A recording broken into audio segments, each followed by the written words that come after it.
இது கண்டிப்பாக சிம்பிளான ஒன்று கிடையாது, ஹரீஷ் கூற, மணிவேலுக்கு பக்கத்தில் உட்கார்ந்திருந்த ஷோபா துள்ளி குதித்து எழுந்தாள்.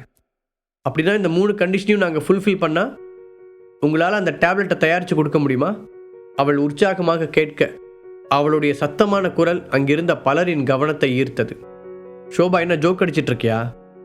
இந்த பையனுக்கு அதை பற்றி என்ன தெரியும்னு அவங்ககிட்ட கேட்டுக்கிட்டு இருக்க என்று கூட்டத்தில் இருந்த ஒருவர் கேட்டார்.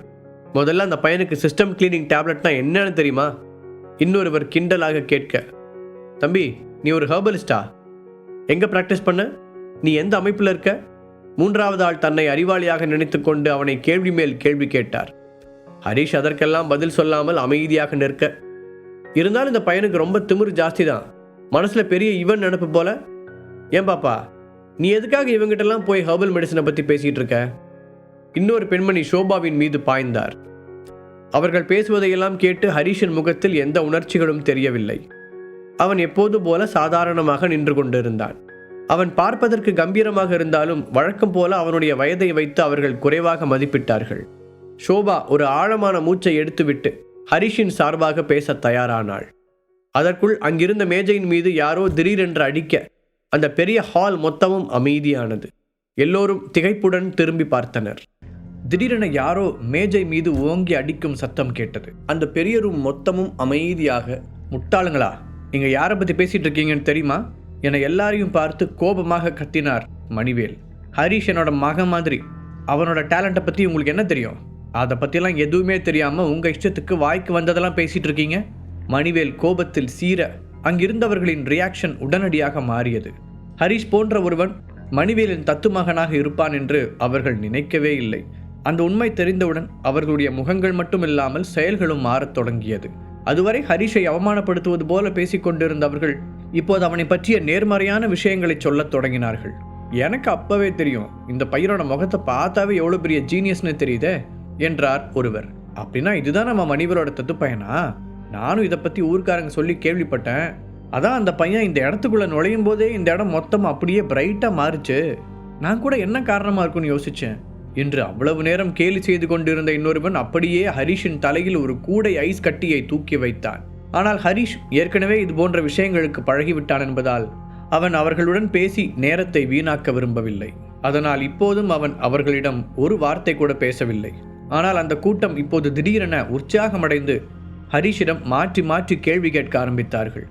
கொஞ்ச நேரத்திற்கு முன்பு தாங்கள் எவ்வளவு முட்டாள்தனமாக நடந்து கொண்டோம் என்பதை பற்றியெல்லாம் சுத்தமாக மறந்துவிட்டு நிஜமாகவே ஹரீஷ் யமுனாவிற்கு மாத்திரை தயாரிக்க தயாராக இருக்கிறானா என்பதை அறிந்து கொள்ள விரும்பினார்கள். அந்த மருந்து தயாரிப்பது ரொம்ப கஷ்டமானது.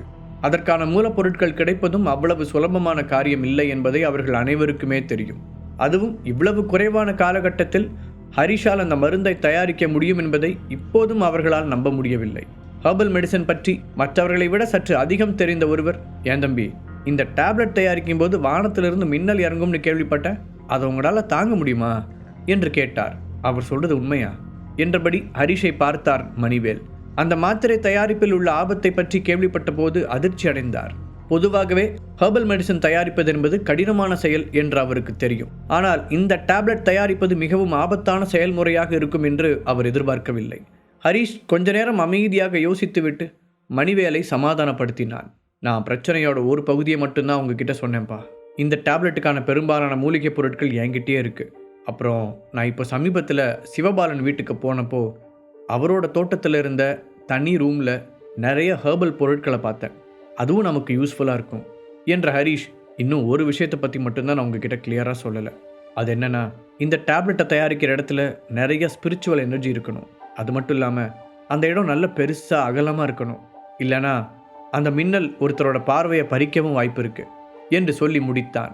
அதை கேட்ட மணிவேல் புரிந்தது என்று தலையசைத்தார். இது வேலை செய்யும்னு உனக்கு எந்த அளவுக்கு நம்பிக்கை இருக்குது என்று அவர் கேட்க 40 to 60% ஹரீஷ் நேர்மையாக பதில் சொன்னார். ஹரீஷ் அதை சொன்னதும் கூட்டத்தில் இருந்த அனைவரும் மீண்டும் ஒருவருக்கொருவர் கிசுகிசுக்க ஆரம்பித்தனர். நீ விளையாடுறியா தம்பி? முன் வரிசையில் இருந்த ஒரு பெண்மணி அவனிடம் கேட்டாள். நிஜமாக தான் சொல்றியா? நீ அந்த டேப்லெட்டை சக்ஸஸ்ஃபுல்லாக தயாரிக்க அவ்வளோ அதிகமாக சான்ஸ் இருக்கா? இன்னொருவரும் நம்பிக்கை இல்லாமல் பேசினார். அந்த டேப்லெட்டை தயாரிக்க எவ்வளோ எக்ஸ்பீரியன்ஸ் இருக்கணும்னு தெரியுமா? நீ மணிவேலோட தத்து பையனாக இருக்கலாம், ஆனால் என்று மீண்டும் ஒருவன் ஆரம்பிக்க இந்த முறை மணிவேல் எதுவும் பேசவில்லை. அதற்கு பதிலாக கண்களை மூடி மனதை ஒருநிலைப்படுத்தி தன் உடலில் இருந்து ஒரு அழுத்தமான ஆற்றலை கட்டவிழ்த்து விட்டார். அந்த சக்தி ஹாலில் இருந்த எல்லோரையும் சூழ்ந்தது.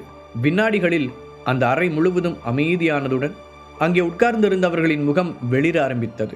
அவர்கள் ஒவ்வொருவராக கீழே விழுந்ததுடன் மூச்சு விடக்கூட சிரமப்பட்டனர். அதை பார்த்த ஹரிஷ் என்ன செய்வதென்று தெரியாத திகைப்புடன் மணிவேலை பார்த்தான். அவரின் ஆற்றல் தளம் மிகவும் வலுவானது என்பதை ஏற்கனவே ஹாஸ்பிட்டலில் வைத்து அவன் உணர்ந்தான். ஆனால் இப்போது அதைவிட அதிகமான ஆற்றலை அவர் வெளிப்படுத்திய போது ஹரிஷுக்கு மீண்டும் வியப்பு ஏற்பட்டது. ஹரிஷால் எவ்வளவு பெரிய ஆற்றலையும் தாங்கிக் கொள்ள முடியும் என்பதால் அவனுக்கு எந்த பாதிப்பும் ஏற்படவில்லை. அதே போல மணிவேல் தன்னுடைய மகளை அந்த ஆற்றல் தாக்காதவாறு பார்த்து கொண்டார். அதனால் ஹரிஷும் ஷோபாவும் மட்டுமே அங்கு இயல்பாக இருந்தனர். சில நிமிடங்களில் நிதானத்திற்கு வந்த மணிவேல் அந்த உறவினர்கள் அனைவரையும் உடனடியாக வெளியேறச் சொன்னார்.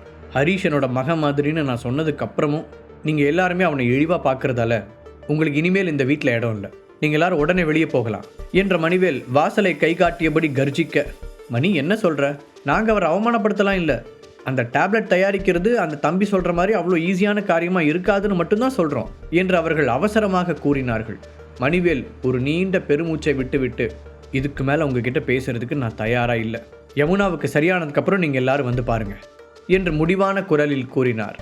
அதன் பின்பு ஹரிஷின் பக்கம் திரும்பியவர், இங்கே இருக்கிறதுல உனக்கு தேவையான மூலிகைகள் எல்லாத்தையும் எடுத்துக்கோ, இன்னும் பொருட்களை வாங்க எவ்வளோ பணம் வேணுமோ கேளு, உடனே ஏற்பாடு பண்ணுறேன், யமுனாவோட வாழ்க்கை இப்போ உன் கையில் தான் இருக்குது என்றார்.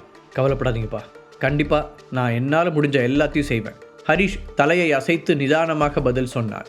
அப்போது அந்த ஹாலை விட்டு வெளியேறி கொண்டிருந்தவர்களில் சிலர் வன்மத்துடன் ஹரிஷை பார்த்தனர். பெரிய பெரிய எக்ஸ்பர்ட்ஸாலேயே இந்த மருந்தை தயாரிக்க முடியாது, இந்த பையன் அதை ரெடி பண்ணி கொடுக்க போகிறானா?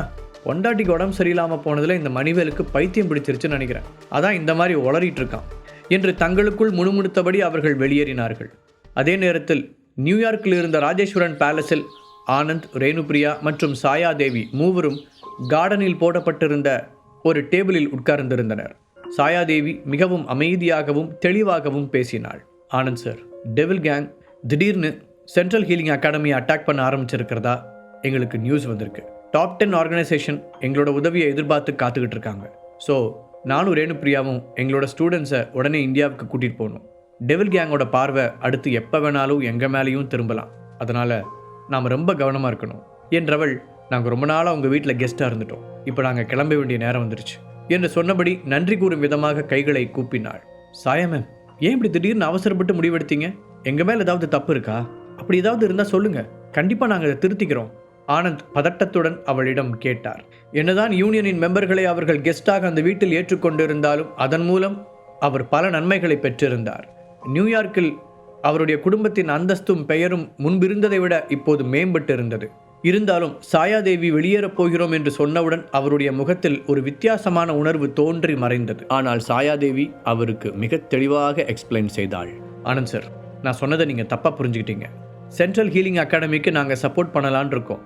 எங்களோட முக்கியமான ஸ்டூடெண்ட்ஸ் எல்லாரும் இங்கே தான் இருக்காங்க, அதனால் அவங்கள கூட்டிகிட்டு போய் சண்டேல நாங்களும் கலந்துக்கணும், இல்லைனா டெவில் கேங் அடுத்ததான் எங்களை தான் அட்டாக் பண்ண நினைப்பாங்க என சாயா கூற அங்கே இருந்த ரேணுபிரியா ஏதோ சொல்ல விரும்பினாள். இன்னும் ஹரிஷிற்கும் இடம் தெரியாததால் ராஜேஸ்வரனின் இறந்த உடலுக்கு முன்னால் தான் செய்து கொடுத்த சத்தியத்தை நிறைவேற்ற முடியவில்லை என்ற வருத்தம் அவளுக்கு இருந்தது. அதை முடிக்காமல் அவள் அங்கிருந்து வெளியேற விரும்பவில்லை. ஆனால் இப்போது சாயாதேவி கூறியதை கேட்ட பிறகு அவள் பல்லை கடித்து தன்னை கட்டுப்படுத்தி கொண்டாள். ஏனென்றால் இப்போது அவள் சாயாவின் பின்னால் போய்தான் ஆக வேண்டும். அதை மறுத்து கூறும் அதிகாரமோ தைரியமோ அவளுக்கு இல்லை. நீங்கள் கவலைப்பட வேண்டாம் ஆனந்த் சார், நாங்கள் டெவில் கேங்கை தோக்கடிச்சிட்டு சென்ட்ரல் ஹீலிங் அகாடமியை காப்பாற்றினதுக்கப்புறம் நிச்சயமாக யூனியனை சேர்ந்த ஒருத்தரை நியூயார்க்குக்கு திருப்பி அனுப்பி வைப்போம். அவங்க உங்களுக்கு தேவையான எல்லா உதவிகளையும் செய்ய தயாராக இருப்பாங்க. சரி, இப்போ நாங்கள் கிளம்புறோம் என்றபடி எழுந்த சாயா திரும்பி ரேணுபிரியாவை பார்த்து, ஸ்டூடெண்ட்ஸ் எல்லாரையும் ரெடியாக சொல்லு, இன்னும் 1 hourல நமக்கு ஃப்ளைட் இருக்கு, நாம் உடனடியாக இந்தியாவுக்கு திரும்பி போகணும் என்று உத்தரவிட்டாள். நீங்கள் இவ்வளோ சொன்னதுக்கப்புறம் உங்களை இங்கேயே தங்க சொல்லி என்னால் வற்புறுத்த முடியாது. இருந்தாலும் இந்த ராஜேஸ்வரன் பேலஸோட கதவுகள் எந்த நேரத்திலையும் யூனியனுக்காக திறந்தே இருக்கும், இதை நான் உங்களுக்கு ப்ராமிஸாகவே தரேன் என்ற ஆனந்த் ரேணுபிரியாவுடனும் சாயாதேவியுடனும் மரியாதை நிமித்தமாக கை குலுக்கி கொண்டார்.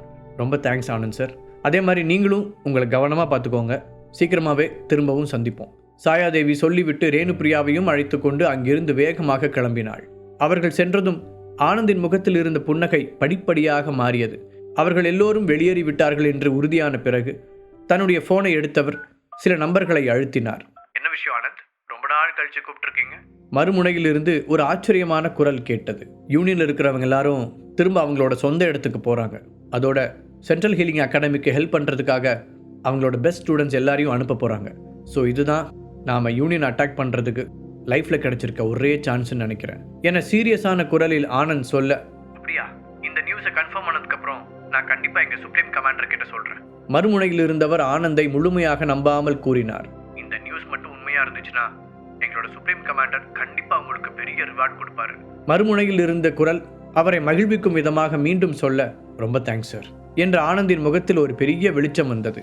மெரியட்ஸ் ஹெட் ஆஃபீஸில் தன் ரூமில் இருந்த விக்டர் சில முக்கியமான ஃபைல்களை பார்த்து கொண்டிருந்த போது அவனுடைய அசிஸ்டன்ட்களில் ஒருவன் அவசரமாக உள்ளே நுழைந்தான்.